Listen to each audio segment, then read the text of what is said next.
everyone, how you doing? This is Yael Bat Yisrael, owner of Flatbush Doulas, coming back at you again to talk to you about generational wealth for doulas. The last video that I did was really well received. I thank you to all of the people who listened to it and who requested to hear more of just some thoughts that I put together around generational wealth and doulas, doula work in specific. Having our doula work be a career, having it be something that we can thrive doing, and pretty much putting aside some seeds for the future, for ourselves and for our families and our children. And so today, what I wanted to follow up about was part 2, the importance of generational wealth. I spoke last time about the work of doulas and why we're important and so on. And this time I want to speak about the importance of generational wealth.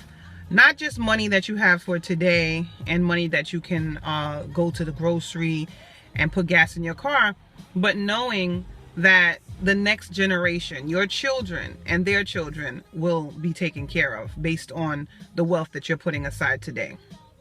So one of the things that makes generational wealth really important is that it creates stability, and stability specifically when it comes to family. Many of us who today have stability in our life have it because someone in our family made a sacrifice by purchasing a home that allows us to have a home that we can live in, that's passed on from generation to generation, or purchasing mutual funds, purchasing life insurance. All of those things are vehicles that can create stability through generational wealth. There's also the aspect of the capacity of personal fulfillment that comes when you don't have to stress about money. When you're not stressing about money and you're relaxed for a minute and you're not like, oh, how am I going to keep the lights on? Oh, how am I going to pay for this class trip that my child just came to me, today and needs the money by tomorrow? When you're not stressing about those little things, you actually have time to just relax and have those moments of peace of mind where an idea can come in your mind and you can say, oh, let me follow up with that. Let me find out what book I can take out of the library or what book I can purchase. Let me make some phone calls. Let me just stay and be in silence and meditate on the wealth of ideas that are within each of us. Each of us has ideas, each of us has talents, but it's hard to really be self-actualized when you're just grinding, when you're just scraping, when you're just trying to make ends meet every single day and every single week of your life. So that's a big deal for me. As someone who has a lot of creative ideas, someone who knows that rest really allows me to bring those ideas into fruition. There's no way that you can just give from an empty pot. You can't just keep giving and giving. You have to have a moment where you can relax and just let those things that you've been working on kind of do the work for themselves. But it's hard to do that when you don't know where that next money is coming from. So, generational wealth and wealth in specific allows us to actually take time and say, you know what? I can actually go on a vacation, or I can actually take this day off and use this day for things like self-care. Self-care is actually a big issue in the doula community. Lots of doulas are like burning out like crazy so fast. 2 years, 3 years. It's like, I can't do this work anymore. I can't support families. People who are passionate, people who are excited, people who are on fire to be empowering themselves and empowering families and to be supportive and just willing to leave their house at any hour of the night to go support someone who's giving birth or be there on an overnight shift postpartum. It's hard to sustain that when you're not having proper self-care. And once again, you can do a lot of Epsom bath soaks and salts in your own house. You can do a lot of rubbing your own feet with olive oil and so on. But there's an aspect of self-care that takes place when someone else, a professional, comes into play, whether it be acupuncture, whether it be a massage, Or whether it just even be going to the hairdresser and paying for someone else to do your hair, to get a haircut, to get a wash and set, whatever it is, you know, twist out. So those are the things that we really flourish when we're taking care of ourselves. And I think that there's a concept within women where we really feel that, you know, there's something wrong. We've been taught that we don't want to be shallow. We don't want to be someone who's only concerned about hair and makeup. I know, especially here in New York, especially in the Northeast, where there's a conversation about, you know, being progressive. Nowadays they call it being woke, you know. So it's like you can't just be worrying about these superficial things. But I'm here to tell you that is nothing superficial about taking care of your bodily needs.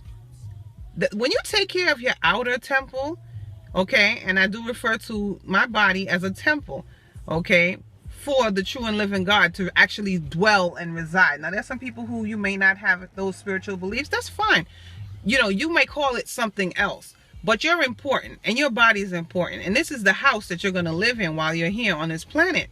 So for you to take care of that, that's like a revolutionary act, especially now in these times that we're living in, where people are just being grinding and grinding and grinding. And it's like life is just unnecessarily hard at times.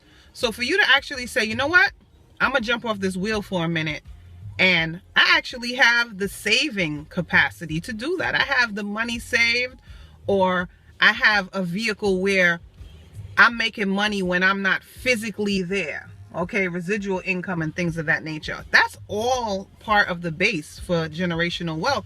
And it gives you a sense of self-actualization through being able to do self-care. And it also leads to some freedom. Okay, because ultimately that's what this money conversation is about. How can we have freedom? How can we do the things that we want to do on this earth while we're here? How can we give back in the ways that we want to? And how can we not be a burden on someone else, but actually be alleviating someone else's burdens? Okay. Another thing that I want to speak about is the aspect of community change and empowerment that comes from generational wealth. A lot of the political and social gains that we're looking to have, they require money. If you want to make flyers to tell people about an upcoming event, if you want to hold something in a particular space, even if you want to donate to your child's school or to the local Boys and Girls Club, anything that you want to do, it requires money. So what is wrong with us as doulas being able to be the person to say, hey, you know what? I'm going to write this fat check right now for this community organization that's doing great work in my neighborhood and in my community. Wouldn't that be awesome? I know that's what I'm striving for. All right. Those of us who are involved in our faith communities, wouldn't it be great to be able to actually like tithe, like for real tithe? Not like, oh, sometimes you can do it, other times, you know, you're not sure if your lights are going to get cut off. But it's like being able to give, having the generosity in your heart is one thing, but having the capacity to actually share generously, I mean, there's no other feeling like it. And also, generational wealth is important for our safety and our freedom. Being able to move around freely in society, being able to say, you know what, this is not a place that I want to be right now for whatever reason. Whether it be that you're in a relationship, whether it be that you're in a neighborhood or a community, or maybe even the town that you're living in, the state. I don't know what your situation is, but I've seen people who have issues where they want to be able to make a quick change and they're not able to do it. Why? Because of money, because of not being able to know what's going to happen in terms of their children's schooling, because they don't have the capacity to pay for certain things. And this is where it's like an issue that's really close to my heart, because I think that after so many years, so those of us whose family, like me, my family's from the Caribbean, and I've heard more than enough stories about the struggle that my parents had to go through in order for them to just have their needs met educationally in a society where, you know, people are paying to go to high school. High school is not, you know, free.